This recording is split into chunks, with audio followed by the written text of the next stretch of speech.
ಶ್ರೀರಾಮಚಂದ್ರ, ಇಂದಿನಿಂದ ನಮ್ಮಿಬ್ಬರಲ್ಲಿ ಜಗಳವೇ ಬೇಡ, ಸ್ನೇಹ ಬೇಸರ. ಹಾಗಂತ ನಿನ್ನಲ್ಲಿ ಒಂದು ಮಾತು ಕೇಳುತ್ತೇನೆ, ಒಪ್ಪಿಗೆನಾ? ಸರಿಯಾದರೆ ಮಾತು ಕೊಡುತ್ತೇನೆ. ಅದೇನಂತ ಹೇಳೆ. ನಾನಂತೂ ಫ್ಯಾಕ್ಟರಿಯ ಒಡೆಯ. ಆ ಬಯಲು ಜಾಗದಲ್ಲಿ ನನ್ನ ಸಾರಾಯಿ ಫ್ಯಾಕ್ಟರಿ ಕಟ್ಟಲು ಅನುಮತಿ ನೀಡಿದರೆ ನಿನ್ನನ್ನು ನನ್ನ ಪಾರ್ಟಿಯ ಜಿಲ್ಲಾ ಅಧ್ಯಕ್ಷರನ್ನಾಗಿ ಮಾಡುತ್ತೇನೆ.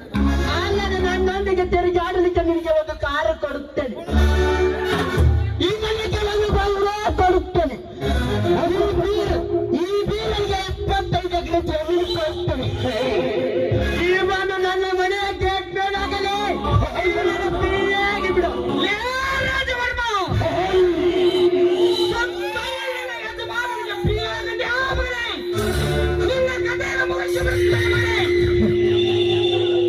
ಶಾಂತನಾಗುವುದಿಲ್ಲ. ಒಮ್ಮೆಲೆ ನಾವೇನಿವನ ಹಾಳಾಗಲಿಲ್ಲ. ನೋಡಿ ಶ್ರೀಮಂತ, ನಾನು ನಿನ್ನಲ್ಲಿ ಒಂದು ಮಾತು ಕೇಳುತ್ತೇನೆ. ಅದಕ್ಕೆ ನೀನು ಒಪ್ಪಿದರೆ ಅದನ್ನೇ ಬಗೆಹರಿಸಿಕೊಳ್ಳೋಣ. ಅದು ಎಂದೆಂದು ಹೇಳು. ನೋಡಿ ರಾಜವರ್ಮ, ನೀನು ಶುಗರ್ ಫ್ಯಾಕ್ಟರಿಯ ಒಡೆಯನಾದರೆ ನಾನು ಭೂಮಿಯ ಒಡೆಯ. ನೀನು 16 ಕಾರಿನಲ್ಲಿ ತಿರುಗಾಡಿದರೆ ನಾನು 16 ಎತ್ತಿನ ಚಕ್ರನೇ ಮೆರೆಯುತ್ತೇನೆ.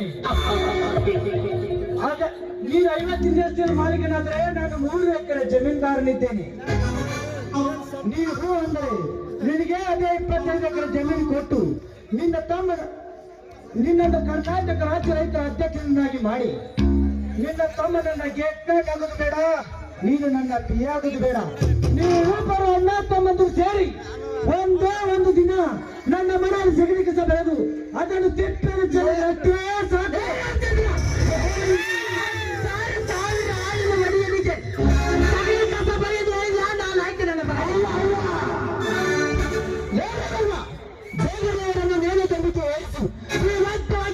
ಸಿದ್ಧಪಡಿಸಲೇ ಆಯುಧವನ್ನು ನಿನ್ನ 1000 ಆಳುಗಳನ್ನು ಸಿಹಿ ಹಾಕು ಗಂಡು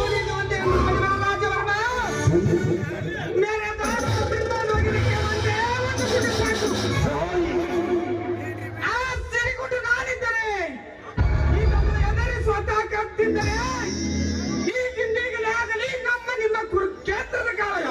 ಹಿಂದೆ ನಿನ್ನ ತಾಯಿ ಸಭೆ ಕೊಲೆ ಆಗಿ ನಿನ್ನ ಹಿರಿಯನ್ನ ಯಾರೋ ಡಕಾತರ ಕೈವಾಡಕ್ಕೆ ಬಲಿಯಾಗಿ ಸತ್ತನಲ್ಲ, ಆ ಭಯನ್ನು ಹೊಡಿತು ಮಗನೇ ಈ ನಿನ್ನ ರೋಷಾವೇಶ. ರವಿವರ್ಮ ಮರೆತು ಹೋದ ನನ್ನ ಹೃದಯದಲ್ಲಿ ಸಿಟ್ಟಿಗೆ ಬಿಸಿ ಬಿಟ್ಟಿಯ ಈ ಕಾಲಿಗೆ ಬರ್ಬೋದು.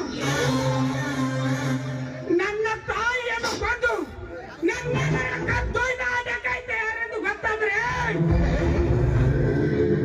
ಗೊತ್ತಾದ 10 ನಿಮಿಷದಲ್ಲಿ ಅವರು ಒಬ್ಬೊಬ್ಬರ ರುಂಡವನ್ನು ಪಡೆದು ಅವನ ದೇಹವನ್ನು ನಾಯಿ ನೆರಿಗೆ ಹಾಕಿ ನನ್ನ ಹಣದಂತ ನನ್ನ ತಾಯಿ ನನ್ನನ್ನ ಆತ್ಮಕ್ಕೆ ಶಾಂತಿ ನೀಡದಿದ್ದರೆ ನಾನು ಜಾರತನೆ ಮನದಿಂದ ಹೊಟ್ಟಿದವನೆಂದು ಇಡೀ ಸಮಾಜವೇ ಕೇಕೆ ಹಾಕಿ ನಗಲಿ. ಇದು ಉಗ್ರ ದೇವಮಾರ್ತೇಶ್ವರನಿಗೂ ಸತ್ಯ. ಈ ನಮ್ಮ ನುಡಿ ಮುತ್ತನ್ನು ನೀವು ಅಲಕ್ಷಿಸಿ ನೀವು ಒಡೆಯಿಟ್ಟರೆ ಮೊದಲು ನೀವಿಟ್ಟ ಕಾಲನ್ನೇ ಕತ್ತರಿಸಿ ಹಾಕಿ ಪ್ರಾಣಿಯ ಪಕ್ಷಿ ಶಿವನ ಪಾದ ಸೇರುತ್ತದೆ, ನಿನ್ನ ಸಲಹ ನನ್ನ ಪಾದ ಸೇರುತ್ತದೆ.